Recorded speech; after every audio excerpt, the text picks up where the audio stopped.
जय हिंद। आज हम बात करेंगे कि OMR सीट कैसे भरा जाए, क्योंकि परीक्षाएं नज़दीक हैं। जिस तरीके से वीर बहादुर सिंह पूर्वांचल विश्वविद्यालय में ग्रेजुएशन के फर्स्ट सेमेस्टर की परीक्षाएं इस समय चल रही हैं, ऐसे में फर्स्ट सेमेस्टर के बच्चों के लिए यह जानना बहुत ज़रूरी है कि OMR सीट को कैसे भरें। और भी कई यूनिवर्सिटियाँ ऐसी हैं जहाँ पर इस तरीके से परीक्षाएँ होती हैं। हमारे यहाँ पर्यावरण पूर्वांचल विश्वविद्यालय में पर्यावरण की परीक्षाएं और अब की बार से फर्स्ट सेमेस्टर की परीक्षाएं इसी पर आधारित हैं। तो ऐसे में बच्चों का यह कहना था कि सर इस पर कुछ वीडियो बनाया जाए, जिसके माध्यम से उन्हें आसानी से समझ में आए कि किस तरीके से परीक्षा हॉल में इसको भरा जाए। तो देखिए, इसमें गलती की कोई गुंजाइश नहीं होती। ऐसा नहीं है कि कोई टीचर आपके इस कॉपी को लेकर जांचेगा और इसमें थोड़ी बहुत त्रुटियां होने पर उसको अनदेखा कर देगा। इसलिए यहाँ पर जो भी कॉपी जचेगी वहाँ पर उस पर कंप्यूटर की ही बेसिक आधार पर जचेगा, और ऐसे में वहाँ पर कोई भी मानवता का कोई भी परीक्षा कंप्यूटर नहीं देगा। तो ऐसे में आपको बड़ी सावधानी से ही अपने बुकलेट को भरना है, आंसर शीट को भरना है। किस तरीके से भरें, कोई त्रुटियां ना हो, इसलिए मैं इस वीडियो को लेकर आया हूँ।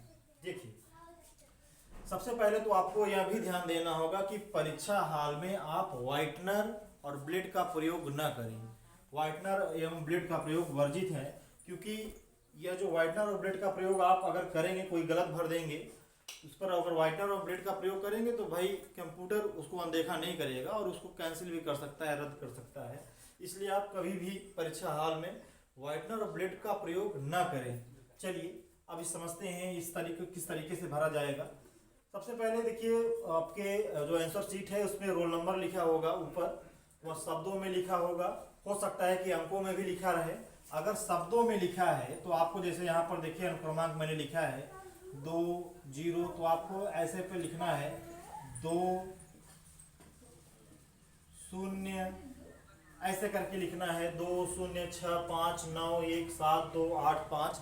ऐसे आप शब्दों में लिखा रहेगा तो शब्दों में, और अगर अंकों वाला कॉलम बना रहेगा तो आपको सेम टू सेम ऐसे अंकों में लिख देना है 2 0, है ना।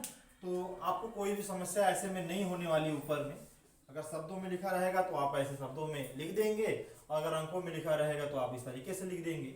चलिए, तो हो गई ऊपर वाली बात जो आपके जस्ट रोल नंबर के ऊपर लिखा होगा।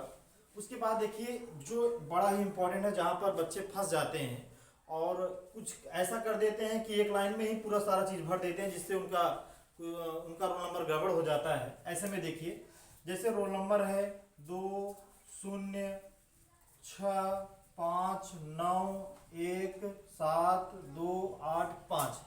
ऐसे में देखिए, इससे आपका हो गया रोल नंबर। तो आप अपने रोल नंबर को ऊपर वाले कॉलम, ये जो है खाली रहेगा, तो इस कॉलम में आपको भर देना है, ठीक ना। ये कॉलम आपका खाली रहेगा, यहाँ मैंने इसको पहले ही भर दिया है, लेकिन मैं आपको यह बता देना चाहता हूँ कि जो आपका ऊपर वाला कॉलम है यह खाली रहेगा। चलिए मैं इसको खाली करके ही भर देता हूँ। देखिए, ये वाला आपका क्या रहेगा, ये वाला आपका कॉलम खाली रहेगा, और ये जो सारी चीज़ें देख रहे हैं आप, ये पूरा गिनती ऐसे करके इसमें लिखी रही होगी, पूरी लिखी हुई होगी, और ये जो ऊपर वाला कॉलम बना है ये वाला कॉलम खाली रहा होगा। तो इसमें आपको भरना क्या है, इसमें आपको अपना रोल नंबर भरना है। जैसे आपका रोल नंबर चाहे जो भी हो, मैं आपको बता दे रहा हूँ, जैसे एक एग्जाम्पल के माध्यम से। जैसे हो गया 2 हो गया, 0 हो गया, 6 हो गया, 5 हो गया, 9 हो गया, 1 हो गया, 7 8 5 और 2।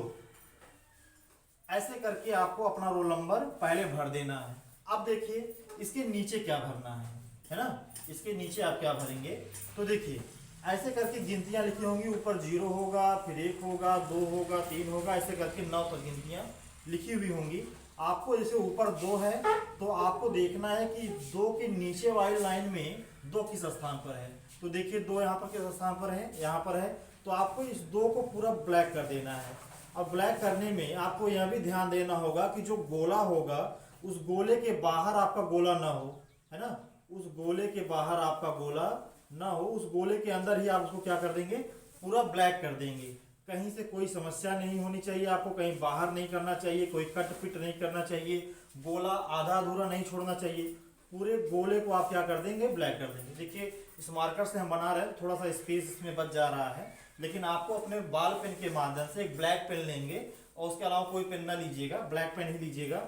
ब्लैक पेन के माध्यम से आप इसको पूरा क्या कर दीजिएगा, गोला पूरा ब्लैक कर दीजिएगा। तो हमने क्या कर दिया, हमने 2 को ब्लैक कर दिया। आगे देखिए, आगे दिया है 0, तो 0 देखिए कहाँ है, देखिए 0 एकदम ऊपर ही है। तो जिस लाइन में ऊपर जो लिखा होगा जस्ट उसी लाइन में उसी अंक को हमको काला कर देना है। तो 0 देखिए एकदम ऊपर ही है, तो हमने क्या कर दिया, 0 को पूरा काला कर दिया। आपको पूरा काला करना है, मुझसे हो नहीं पा रहा है क्योंकि अब मार्कर है, मार्कर से असुविधा हो रही है, लेकिन आपको पूरा काला कर देना है। देखिए उसके बाद देखिए 6 है, तो 6 वाली लाइन में देखिए 6 कहाँ है, तो देखिए 6 हमारा यहाँ पर है। तो देखिए हमने यहाँ पर 6 को काला कर दिया है ना, हमने यहाँ पर क्या कर दिया, 6 को काला कर दिया। उसके बाद देखिए अगली लाइन में 5 है, तो देखिए 5 कहाँ है, देखिए यहाँ 5 हमें यहाँ मिल गया। तो हमने यहाँ पर क्या कर दिया, 5 को काला कर दिया। फिर 9 है तो मैंने 9 को काला कर दिया, है ना। फिर 1 है तो मैंने 1 को काला कर दिया। 7 है तो मैंने 7 को काला कर दिया। 8 है तो अगली लाइन में मैंने 8 को काला कर दिया।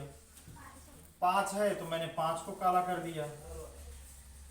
2 है तो मैंने 2 को काला कर दिया। तो ऐसे ही जिस लाइन में जो ऊपर आपका रोल नंबर आप लिखे होंगे जस्ट उसके उसी लाइन में उसी नंबर को आप काला करेंगे। जैसे यहाँ पर 9 है तो मैंने देखिए 9 को काला किया है।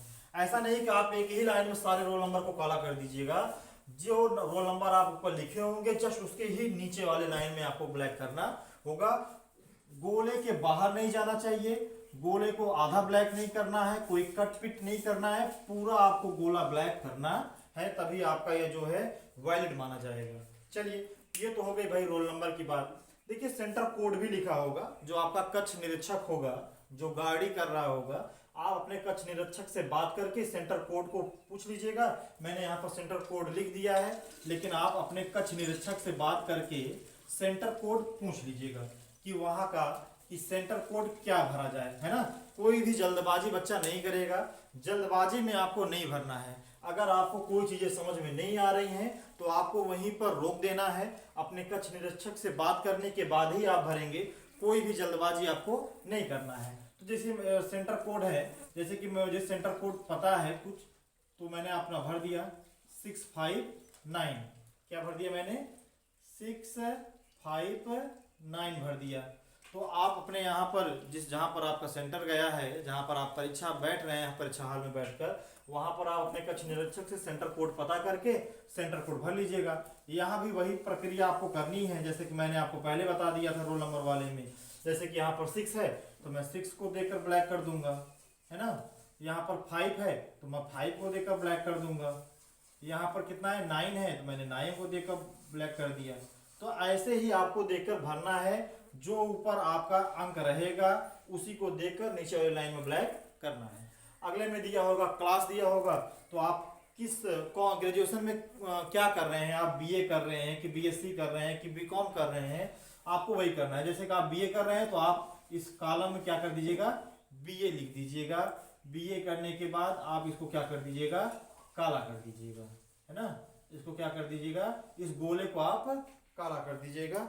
इसी तरीके से आपको भरना है, यानी कोई भी जल्दबाजी नहीं है, आराम से आप इसको देखिए, इसको समझिए। अगर आपको इतना कुछ देखने के बाद भी नहीं समझ में आ रहा है तो फिर भी आप कोई जल्दबाजी ना करिए परीक्षा हॉल में। आप अपने कक्ष निरीक्षक से बात कीजिए, और कक्ष निरीक्षक से बात करने के बाद ही आप अपना रोल नंबर और बाकी चीज़ें भरिए। आई होप आपको यह वीडियो समझ में आया होगा। चलिए नेक्स्ट वीडियो में बात करते हैं और भी कुछ नई चीज़ों को लेकर।